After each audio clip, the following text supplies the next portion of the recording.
You ready for a reboot? Welcome to the Sheila Mack Show, reality at its finest. History reminds us those hit hardest often become the change makers. This year, we've all hit crazy economic, social, and emotional rock bottoms. We all get knocked down. Something hits globally, locally, personally. It affects our health, finances, our relationships. We have to recreate a business or career. Each show, Sheila and her special guest will be sharing their reboot stories, guiding you with real solutions to upgrade and up-level emotionally, mentally, physically, spiritually, and financially. Here on NBC's KCAA Radio. If you're ready to pull yourself up by the bootstraps and bra straps, enjoy a listen. Welcome to the Sheila Mack Show. I'm your host, Sheila Mack, and it is an honor to introduce you to one of my heroes and true leaders in the marketing industry, Jay Abraham. Jay is the $21.7 billion man and highest paid marketing consultant. He is a proven business leader and top executive coach in the United States, and as a founder and CEO of the Abraham Group in Los Angeles, California, Jay has spent his entire career solving complex problems and fixing underperforming businesses. He has significantly increased the bottom lines of over 10,000 clients in more than 1,000 industries and over 7,200 sub-industries worldwide. Jay has dealt with virtually every type of business scenario and issue. He has studied and solved almost every type of business question, challenge, and opportunity. Now, before we get started, I wanted to share a little bit more about Jay. Jay Abraham, a marketing legend, mentor to mentors, and the highest paid marketing consultant in the world. He's the go-to guy now. And I gotta say, if you think of most of the marketing consultants that you probably don't know the name of, they've all been influenced by Jay. I probably wouldn't be here without my mentor, Jay Abraham. Through, his teachings and what he's done for me, he's taught me how to position myself in very unique positions, what is my unique offering, as well as the ability to communicate. Jay Abraham has significantly increased the bottom line of over 10,000 clients and over 400 industries worldwide. Jay has had a tremendous influence on my business. Not just my business, but really the deep ways in which I think about my students, my readers, my clients, my customers. His books have profoundly influenced my ability to grow Bulletproof, and his personal mentorship and his one-on-one sessions with me have absolutely changed the game for me and for Bulletproof and for our mission to change the world. Forbes magazine called him the real thing and lists Jay as one of the top 5 executive coaches in the country. He's also a best-selling author and has been featured in USA Today, The New York Times, Inc., and Success, among many others. Life is a series of mentors, and Jay Abraham is absolutely the best in that area. Welcome to the Sheila Mack Show, reality at its finest. Here we have real people sharing real stories and actionable steps to help you reinvent, rebuild, and reboot your business and personal life on your terms. I'm your host, Sheila Mack, and today we have special guest Jay Abraham. Welcome to the show, Jay. Thank you, Sheila. Good seeing you again, or hearing you, depending on what form people are experiencing this. But yeah, it's a pleasure. Yes, and I'd like to start off with asking you if you have a time in your business or personal life where you experienced a tough situation you had to overcome and how you got back on track. I wish I had only one.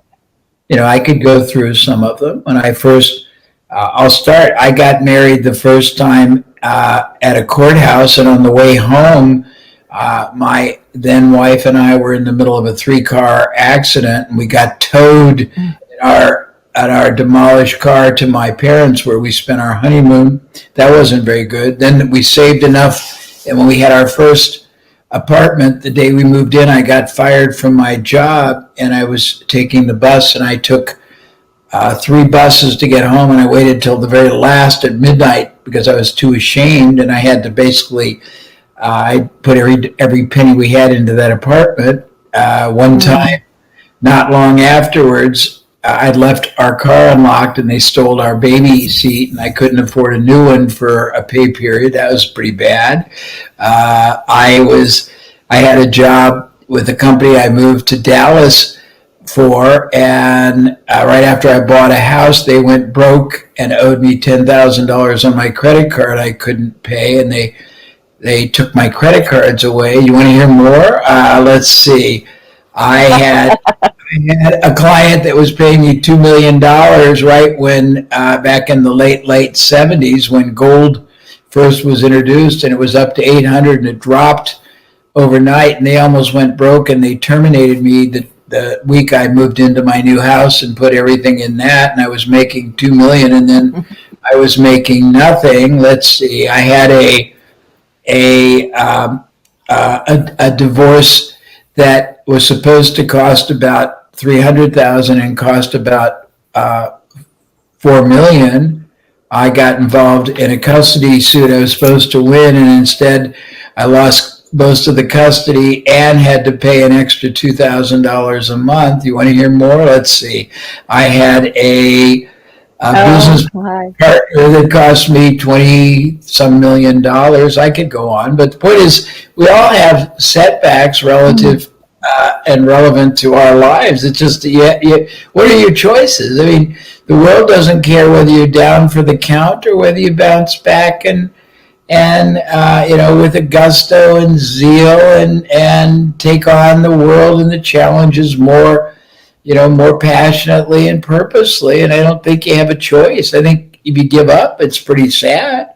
If you don't give up, then you just you learn from whatever happened and you make the most of it, and it doesn't destroy you. And I mean, what are the choices? We all have, relative to our lives, lots of setbacks. Some are very heartbreaking. Some are very, very, very poignant, very sad. And but I mean, you can't go backward. You can only, they said you can't rewind, but you can reset. So you have to say, okay, what happened was unfair. It was tragic, heartbreaking, whether it's personal, financial, physically. But I mean, wherever you are, you have to play the ball where it lies, don't you? Right. That's so important. And this last 13 or 14 months with our COVID lockdowns and this whole new experience, I think it's even more important we start to remember what matters most. I agree. Yes. It brings a new definition to relevancy, and you realize that things probably aren't going to really be that important in the scope of forever, and health and relationships, and being happy with less materialistic things probably are more important. But it depends on who you are. But I think this has been a very galvanizing and cathartic period for a lot of people. It's been hard, been very unfair to a lot of very good people, deserving, worthy people who should not have been adversely hurt the way they have. One of my sons is in the restaurant business, and that business and service has been devastated. Small entrepreneurs have been devastated. But unfortunately that happened. But fortunately, we have in the human condition the ability to bounce back, and we have the ability to circumvent or at least embrace our circumstances and find opportunity and adversity and possibility and problems and joy in sadness. We have to, because if we don't, then it's just, why would we want to? I don't think we want to succumb to events that occur in our lives. I think we want to either a victim or a victor, and there's lots of things that happen, Sheila, that we have no control over. COVID is certainly a screaming example, but whatever has happened, you've got to make the most of it, because you realize, I think when things happen, you realize how delicate, tentative, and infinitesimal we are in the scope of the world forever, the universe, and you get very humbled, but you also get inspired. I think we become aware of everything: trees, lives, relationships, all kinds of things. Yes, and you are the marketing expert. So I believe that even if you're a person listening in that doesn't have a business, we're all marketing in one aspect or another all the time. We even market to our children, really, to convince them to do their homework in a way. And so I'd love to hear some marketing advice for those listeners maybe that are rebooting their business or careers this year. Well, I mean, there's everybody out there because of COVID, with very few exceptions. There's some big winners, a lot of the online e-commerce companies, and obviously the Netflixes of the world. But most other companies are struggling to get back to where they were. They are always looking right now for ways to find opportunity. When it first started, I was interviewed a lot, Sheila, about windows of opportunity that people could capitalize on. And I think some of them are still available. First one is that there has never been a time, it's a little less now, when companies were willing to collaborate, partner, joint venture, because everyone is looking for additional revenue, income, and profit. So if you're not a business owner, but you have an interest in ancillary, supplementary, additional, avocational income, you can find all kinds of businesses that would love to have other additions to their revenue. And if you can bring to them partnerships, and the partnerships I'm talking about is you step back and say, who else would benefit from the audience that a company has? So I'll give you an example. In the middle of the worst time in COVID, when some of the higher end restaurants couldn't even really practically do carry out, and the owners were just devastated, I had some people come to me and say, what can I do to help restaurants? And I said, well, if you think about it, a high-end restaurant normally has a very affluent clientele.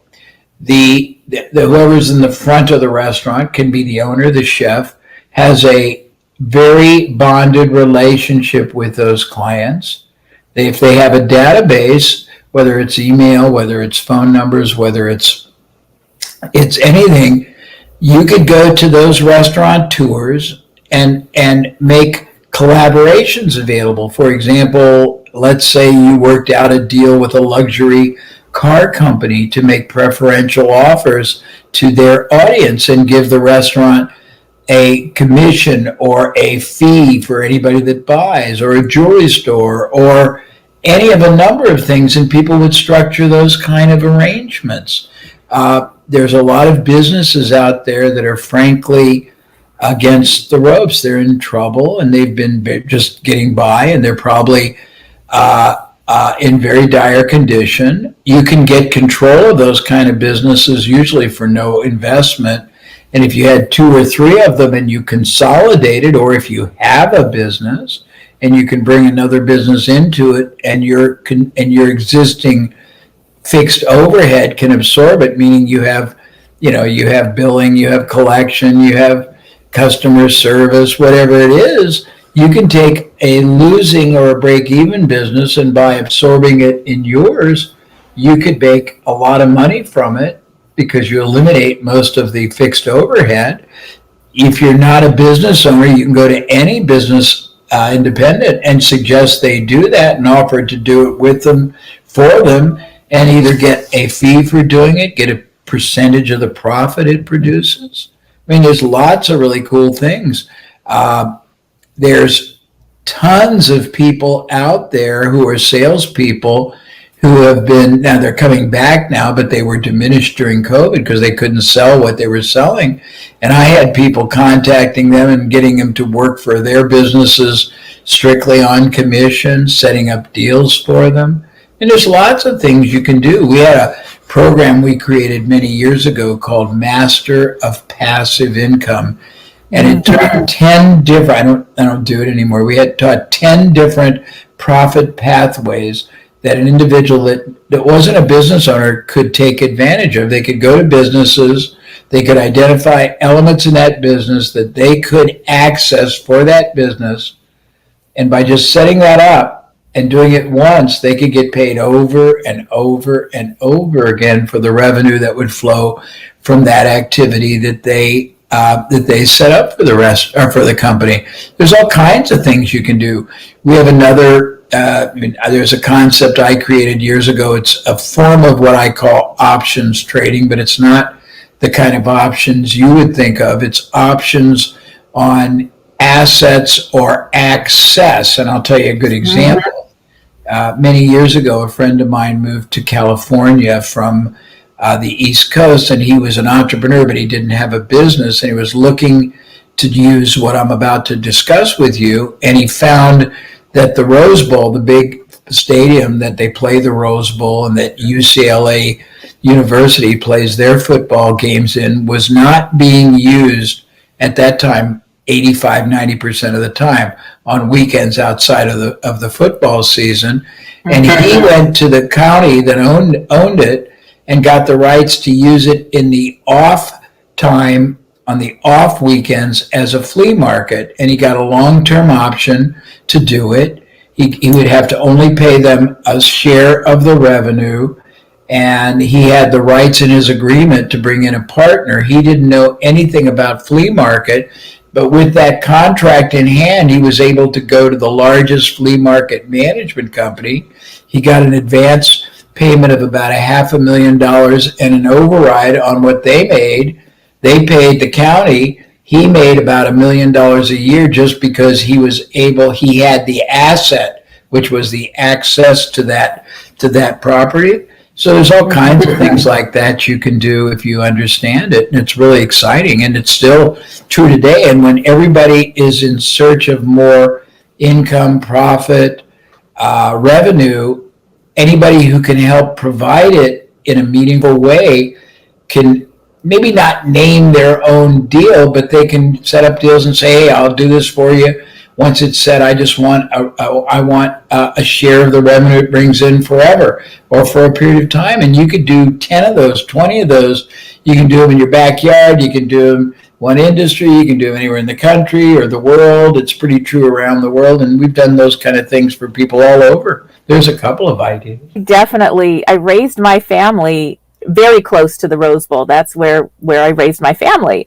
And so I remember when those markets showed up, and then they had after school sports started going there as well. And so it was just a beautiful thing because it served everyone. It served the community, the Rose Bowl, your friend that got involved and connected that deal. Everyone really was better off for that. And one of my questions I have, Jay, is how do you start maybe knocking on those doors, connecting with those businesses, making the calls? Well, I think the first thing is to realize that anything you do that you're not putting yourself in financial or life jeopardy, the downside is very low. It's just time and opportunity costs. So first thing is you shouldn't be fearful or afraid of trying things. Then depends on who you are and your knowledge base. If you don't have a lot of skill or knowledge, you obviously want to start small, safely, and where you'll be the most negotiable, which is to other smaller businesses. But you got to try things. It's in this session, it's probably a little inadequate to give you a whole full-blown education, but depending on the kind of business, that businesses are going to have assets that you can help them monetize better. They might have active buyers that are only buying a few things from them, but have the ability and the need to buy other related things. And if you can make deals with people that sell those related things and make those deals available to the companies that have the buyers, you can be right in the middle. We call that being in the told position. People have inactive buyers that if you can figure how to either get them to buy again or get them to buy something else, then you're bringing revenue for a sunk cost dormant asset. People have prospects that don't buy. People have products they only sell in one way. If you get them to sell through other people and do the opposite of what I'm saying, you can get a piece of both sides. A piece of the revenue you bring into the company that provides the product, a piece of the revenue you create for the company that sells the product. You can use the sales force to sell other products for people. You can put products on their website. If they have an email list, you can get them to, do a special offer. There's just a myriad of things you can do that don't cost anything. We used to many, many times find companies that were sitting with products, services, or capacity that wasn't being utilized. People had too much material inventory in a warehouse that wasn't being sold. If you could figure a way to sell it anywhere, they would be thrilled. People that had underutilized capacity. One time I did a deal with a acupuncturist who had underutilized capacity.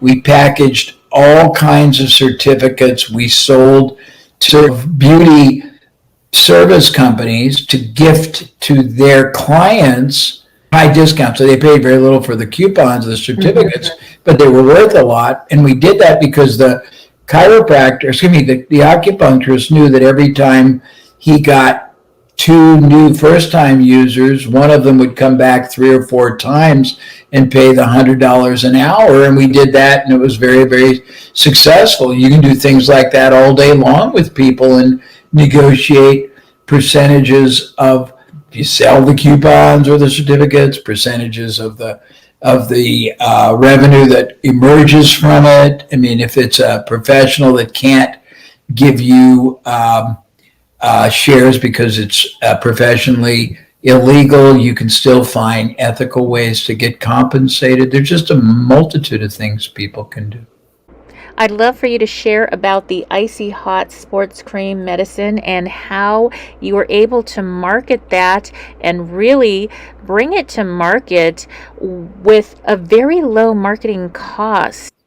Yeah, and it's the product today that everybody knows, Icy Hot, but back then it was a mail order product. We sold it by mail, and we went to 1,000 radio stations, television stations, magazines, newspapers, and we made arrangements that anytime they had unsold advertising capacity, if they would run ads for us and sell our product, which at that time sold for $3 a jar, we would let them keep all the money.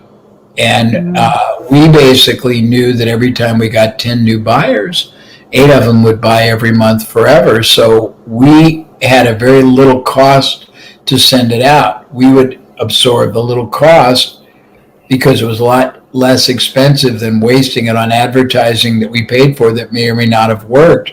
And we built about 500,000 buyers in about a year and 3 months. And we got about, by today's standards, $150 million of no-cost advertising. And the product became so popular and in demand that it moved from a mail order. Everybody started going to their grocers and their pharmacies and asking for it, and everyone started calling us and buying the product to stock in their stores, and it became a consumer product that was sold in the stores. And back today, a retail product isn't as valuable as an e-commerce product, but back then, a retail product was far more valuable than a mail order product, and we were able to sell the company for tens of millions of dollars in a matter of about 2 years, and we only paid $20,000 for the business to start off. So there's all kinds of cool things you can do, whether you are a businessman or woman yourself, whether you are a salesman or woman yourself, whether you just have entrepreneurial aspirations and you've been thinking you had to have a lot of money to be able to do anything to make money. You don't. You just have to know how to capitalize on other people's assets, on other people's distribution channels, on other people's buyer base. And if you understand that, you can do all kinds of wonderful things. Wow, that is incredible. And how is that different today? What have you found is the difference in how business is done? Would you say it's still the same for connecting, or is there a difference? Well, a ton of it's now moved online, but I mean, online, you've got people that have databases, you got people that have websites, you got people that do podcasts. All that are opportunities to partner. You got people that have salespeople. You got people that are got different defined types of buyers that could buy other things you could partner with. You've got people that have platforms that you can partner with. You've got lots of different kinds of businesses that have been created that didn't exist when I started. And the good news is the more specialized the type of business, the more what I'll call ancillary opportunity you have. You have to ask yourself, what else would people buy, first of all, before, during, after, or instead of what they buy from a specific company? Because that answer can give you all kinds of other things you could bring to them to sell, or you could bring their product to sell through other companies that sell those answers. You also could say, what else do the buyers of those products buy, that is expanded. And if you ask all those questions, you should get dozens of answers, maybe more. And every one of those answers is a path to prosperity if you wish to take advantage of it. So that is so good. And one of the questions that I have is, what advice would you give if there was a business owner listening in who is deciding, should I stay or should I go? What would be the strategic 90-day plan to make that business decision?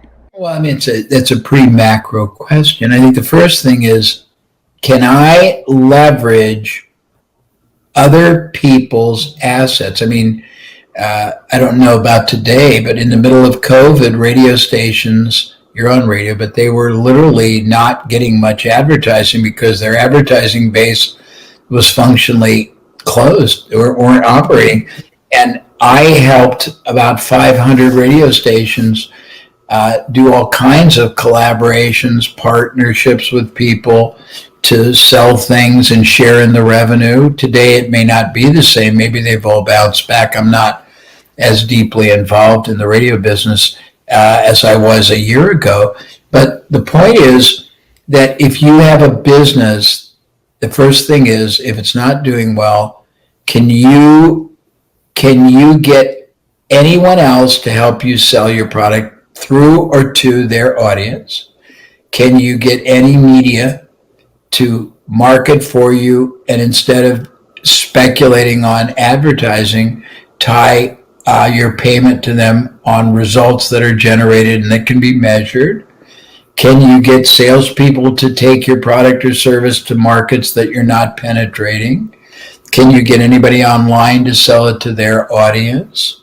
Can you do anything to get your current or inactive buyers to buy anything else that would monetize for you? Can you add other products or services to what you sell? I mean, can you acquire some other related businesses that you can operate from your facility so that you eliminate a lot of that other business's fixed overhead, and can you just buy their buyers and service them? Can you buy their salespeople and have them sell for you? Can you buy their proprietary products and sell them? So there's just a multitude of things. If you ask yourself, the answers frequently, not always, but frequently open up enormous opportunity. And you don't have to have any more money to capitalize on it. You just have to have the vision and the wherewithal to know how to take advantage of that kind of opportunity. I love that. Now, how about for real estate agents? Well, real estate agents, the best thing that a real estate agent can do is develop a multitude of of methods for generating referrals. It's the best, and most real estate agents get, if they're any good, you know this from your background, they get some portion or maybe the majority or maybe the entirety of their business from referrals or word of mouth. But most of them, frankly, don't have formalized, systematized, meaningfully adhered to referral generating processes, systems, strategies, methods that they follow all the time. So the first thing is you put referral systems in place and you follow them, it will normally, and every time you have any interaction with a client, every time you ever communicate with a past client, you have a systematic way to help them identify people in their lives. Because, the great thing about houses today, that, I don't know what it's probably skewed because of COVID, but it was something like every 8 years people move. And now with more dynamism, whether it's divorce, retirement, downsizing, upsizing, kids moving back home, kids moving out, divorces, kids, getting started, there's just such dynamism. So if you have referral systems, almost everybody that knows anybody within the course of, I don't know if it's 3 months or 6 months, will most logically know directly or indirectly of a multitude of people that are either buying or selling for primary residence, secondary residence, or investment. And that opens up a massive possibility, don't you think? Definitely. And one of the great memories I have is attending your breakthrough events. I'd love for you to share about that process a little bit with the audience, the mastermind breakthrough events. Yeah, well, before COVID, and we're going to start again, we're going to do a couple of them virtual, but we used to do 3-day events at one of my homes, and we would have 20 or 30 people attend, and they would each pay $25,000 a piece. And in the course of that 3-day process, we would take every individual participant and we would evaluate their business on a number of criteria: their strategy, their business model, their marketing approach, their value proposition, their revenue system, their positioning, their ancillary income strategy, and we would literally transform it in the course of the weekend. And it was pretty powerful, still is. I just haven't done any in the last couple of months. And people would go back to their daytime lives and their businesses, and they would basically apply all the things that came out of it. And probably even more interesting, even though we were working on each company separately, they'd get to watch us work on all the other ones. And typically 90% of the insights or advice we would give to all the others had direct or indirect application to everybody. So if you can imagine this enormously powerful compression chamber that is basically transforming an entrepreneur, business owner, or professional's mindset in real time in a mere 3 days, and totally changing their worldview, their business worldview, and giving them outrageously expanded capability and changing their marketing, their positioning, their strategy, their value proposition, their everything. That's what we do, and it's pretty powerful. That's one of the things we do. Yes, it was one of my favorite mastermind events to attend. Thank you. So if you have someone that's had to change careers and they are now just getting started, what would you suggest they do to safely get started in a new industry?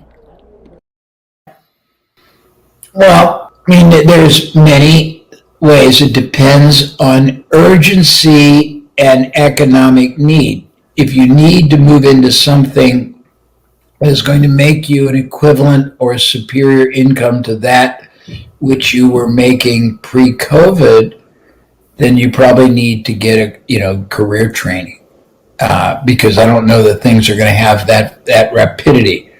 If you're not, I would say that you could get control of a business. I mean, we have a friend that's all he teaches, how to buy businesses with no out-of-pocket investment and no real risk, and let them buy themselves. So you can buy a lot of businesses, and if you know marketing and strategy and this kind of partnering concepts I taught, you can turn a marginal business into a profitable one very quickly, and you can certainly operate it for profit, but you probably could do that and flip them for a lot more than the profit they would earn you. In other words, if a business sells for, I don't know, let's say 6 times earnings, and you get control of it for nothing, and then you make an extra $100,000, you just made yourself $600,000 if you sell it.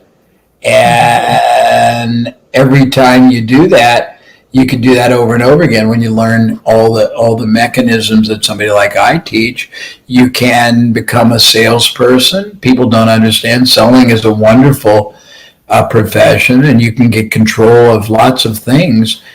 Probably the least opportunity is going to be getting a job selling.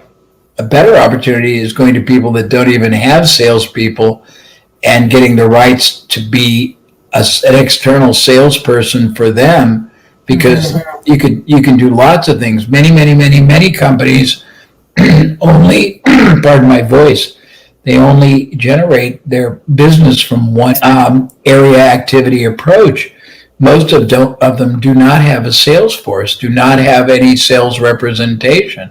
If you go to those companies and say, I would like to buy the rights for external selling, and you do you keep doing your online stuff, you keep doing your radio advertising. I want to be able to go out into markets, set up partners, call on people and sell your product or service direct, and I want to get a negotiated amount of profit. And you got 2 things you can do. First is you can figure it out yourself and do it. You don't have to do anything. You can be the equivalent of Tom Sawyer whitewashing the fence. Anybody who knows the Mark Twain story, and you can get other people to do it, and you can make an override. You can take the right that you've just secured and sell it to somebody else, like the guy did the flea market, and make a very nice living setting up accounts that keep buying and selling your stuff over and over again. You can do all kinds of things. You could do it, set it up, then get another deal. When you're independent, you're not tied to anyone. If you work for a company, you are limited to, usually, if they're a good company, they'll give you a salary or a draw, and they'll give you commission. But you're going to normally, if you don't need that money short term, the price you pay for the perception of security is opportunity. Meaning, if you're going to make most of your money on commission anyhow, working for a company, they're going to give you this much commission. If you go to a company that doesn't have a salesperson, you can say, I want to sell this product and I want half of the profit, because it's all incremental. It's found money you never would have had. And as long as the company you go to has the ability to produce and sell a near infinite amount of product, and there's no real limitations, you should be able to convince them that 50% of profit on sales they never would have had is a heck of a deal.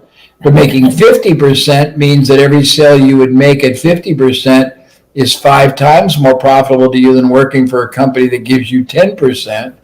And most companies, if your commission, after a while, your draw is gone anyhow. And even if you get it every month, they're not going to give you a huge draw normally, are they?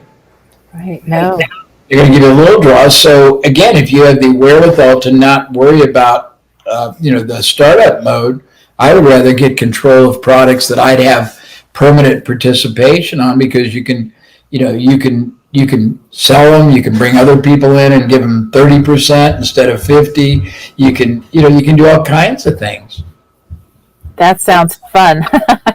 Yeah, people realize it. I mean, the big problem with most people is they need so much not just structure, but concreteness, that they don't have the wherewithal to see how to harness and harvest opportunity that exists in other places. I agree. I remember my house burned down in 2017 in Ventura, the California fires. I lost my house, my car, and even my cat. And my friend said, "Oh, now that you're living in this little cabin in the hills, maybe you should just go work at the grocery store, get a little part-time job or a full-time job, and get an apartment." And I was like, "No, that's not going to work. That's not going to pay my bills." And 2 months later, I had done all kinds of different things, and working with real estate and different renting places out, different things, kind of like what you're saying, working with different types of businesses. And I was in my own house and bought another car, and everything was great since. So those friends came back to me and they said, "Wow, Sheila, I didn't know you could do all that." And they said, "We'll never doubt you again in business." So that's just a different mentality that some people have. Yeah, and the truth of the matter is, all security really is faith, confidence you have in yourself and your ability to perform. Because ironically, in any job we hold, we're on commission anyhow. The commission may not be earnings, but it's productivity. When we stop producing enough yield to the employer that exceeds by a big enough margin what they pay us, they either want to reduce our pay or get rid of us, don't they? Exactly. So if you're on commission anyhow, you might as well get the maximum current and residual outcome or income you can from time and effort. And it requires you to just think differently about your relationship with commerce, because every human being is on commission. You really are. I mean, if you're, no matter what you do, there's a certain metric that you're being judged on all the time. That's your draw, isn't it? Yes. And if you don't exceed your draw, you're not going to keep getting it, are you? Not at all. No. So I mean, if you think about it, it's no different, except for you can negotiate a lot more residual yield by getting control of things than you'll ever make by working for somebody. Yes, and I'm wondering, have you ever worked with collaborations between non-profits businesses and for-profit businesses, and what was that like? Did that work out? Years ago I did, but I haven't done nonprofits. Years ago there were different laws, and the laws allowed nonprofits to pay a large portion of the first donation that people could get in exchange for securing for them new donors who would donate over and over again. So there were a large number of people, and I participated in some of those activities. We would ethically get to keep the first donation. So if we could get you to donate $100, we got to keep it all, because the nonprofit wanted you redonating over and over again and upgrading your donation. I did something one time with a nonprofit where we got people to donate items that then I cash converted for them, and I got I can't remember, it was 20% of the cash. So nonprofit would get their members to donate art, cars, jewelry, and then I organized all the marketing to get the donations, but then I had a contract with the nonprofit to get them fair market cash conversion for all those, and I had I think a 20% of the proceeds I got to retain for doing it. Nice. So the barter system, do you still use the barter system a lot? It sounds like that might be something. Yeah, I just did. I just got, it's a little bit arrogant sounding, but a week ago Monday, a truck delivered to me a brand new Acura NSX, if you know what that is. It's sort of like a Ferrari, and it's not quite as expensive. And I did a trade for that. My wife drives a Mercedes G63 wagon that I traded for 2 years ago. I have a Mercedes GTS, which is a very unusual version. It's a sports car that I traded for. I trade my services for all kinds of things. I might be getting a muscle car from somebody else who wants my help. We have all kinds of things in our home. I've traded for art. I have probably, $2 million worth of art. You've been in my house. Yeah. All the art in my house I traded for. And I've traded I've set up for companies barter profit centers where they would trade their products or services for other products or services that I would then convert to cash for them. And because the companies I helped had a cost basis that was much lower for the products or services that they provided, we would take the products or services that we received and cash convert them, meaning we would sell them for cash and usually get between 50 and 75% of the market value. But if the products or service we exchanged only cost us 40% of that, we would make 30 or 40% on it. It's a little complicated to understand, but hey, you can trade for your own account. You can trade for profit. Anything that your company would pay. If you have a company and you have any payables, that anything you would do, whether it's advertising, whether it's carpeting, whether it's cleaning, whether it's heating and air conditioning installation or repair, you can trade your products or services for that and reduce your cash costs by whatever your margins are. So there's all kinds of things you can do if you have agility of thinking and understanding relative value. And I want to read some comments and questions that are coming in for you.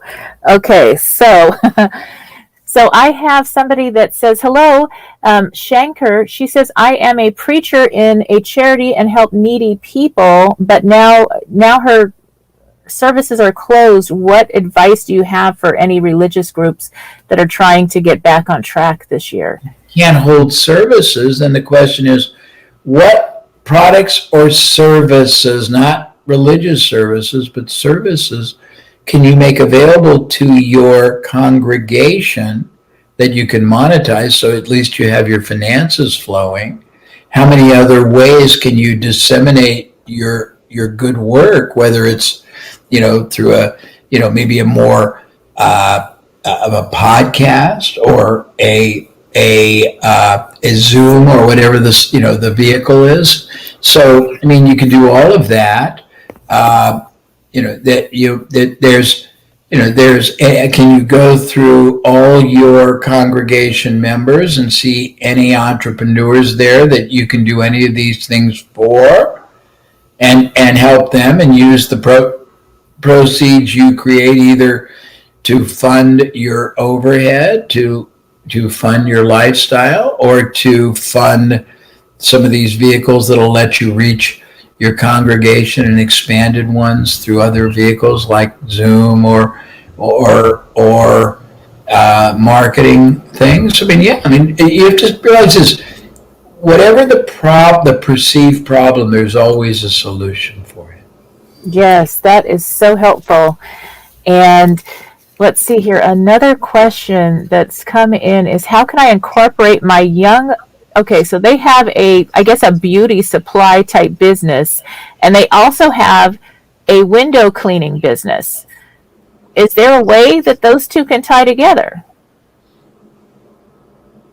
No, but they could take the window cleaning business, which is probably mostly labor, and trade it to people that need a lot of window cleaning. Maybe you can go to a car dealership and say, we'll do your windows, and it's normally you might say maybe it's a $60,000 a year service, and we'll trade you for 2 cars. The dealer is buying the service at a discount because he or she has at least 15% in the cars. You can, if they don't want to trade even, if you as the window cleaning company have a lower cost to fulfill, let's say your real hard cost on my hypothetical 60,000 is only 20, you could trade you could trade abnormally. In other words, you could say, I'll trade $60,000 worth of window cleaning for $40,000 worth of cars. If you got $40,000 worth of cars, you could sell it tomorrow for 30 or 35 because it's under market. And now you'd make right away, you'd get prepaid the $15,000 profit on the $20,000 of cost you have to put out over the rest of the year. So you could do things like that all day long. If you have in your beauty supply business expenses, maybe if you didn't want to stay in your current location, or you did, you could go to the landlord and say, I will provide window cleaning to either the shopping center or each client, however it is, in exchange for reduction or elimination of my rent. Mm-hmm. Very helpful. Wow, that was really good. That's just one industry. That's incredible, Jay. So let's see, another question that, of course, everybody says they want to invest in you and get your art. Somebody says, let me buy your art. Oh, that's cute. So that's something that happens, that being creative is out of a lot of people's comfort zone in business. There's a lot of fear to that. What can make people, I guess, help them to make those first steps, or accept the no's that show up? You're going to ask how many people, I don't know what the percentage is, you have to call so many people in order to actually get a yes in whatever it is. Uh-huh. I'm looking for one call that I might interrupt you for 1 minute. Okay. But say the questioning. Oh, you talked about creativity and rejection. There were two parallel universes. Am I right? Yes, and actually, when you first start this process of collaborating with different businesses or trying to barter, there's going to be a lot of no's many times before you get to a yes. How do you overcome those no's and keep going? What do you suggest for people just starting to get into this concept? Let's look at human nature. How many times do people approach you and you say no? It's okay, but most everything is a combination of numbers game and the proposition you're making. Mm-hmm. So I always say, when you're starting out, start out with target audiences that if they reject you, it's not the end of the world. So you don't want to go to the biggest companies. You want to go. So make propositions that are easy theoretically to say yes to. Know that if whatever you're doing has enough economic significance to it, if you are successful, mm-hmm. You don't need very many wins to make it work. And this is part 1 of our 2-part special feature presentation with Jay Abraham. We will be back with more from the legendary Jay Abraham on the next hour. If you are interested in Jay's products or services, please contact Rob Colasanti. Rob can be reached at area code 727-480-8853. That's Rob at 727-480-8853, or contact him direct on email, robcolasanti@abraham.com. This is Sheila Mack. Thank you again for tuning in, and I have some homework for you. So go and get your copy of the new Bootstraps and Bra Straps, the formula to go from rock bottom back into action in any situation. It is now on Amazon, Audible, Kindle, and all major bookstores. And get ready to tune in daily as I share the Business Leader Reboot. So that is starting a business, side business, or extra income. I don't care if you're starting from zero, rebooting, starting over completely. We are going to go through the steps over this year slowly together to rebuild, reboot, and reinvent your business and personal life, or your career and personal life on your terms. And I will also be sharing about investing in properties and how to get some passive income going this year as well. So stay tuned.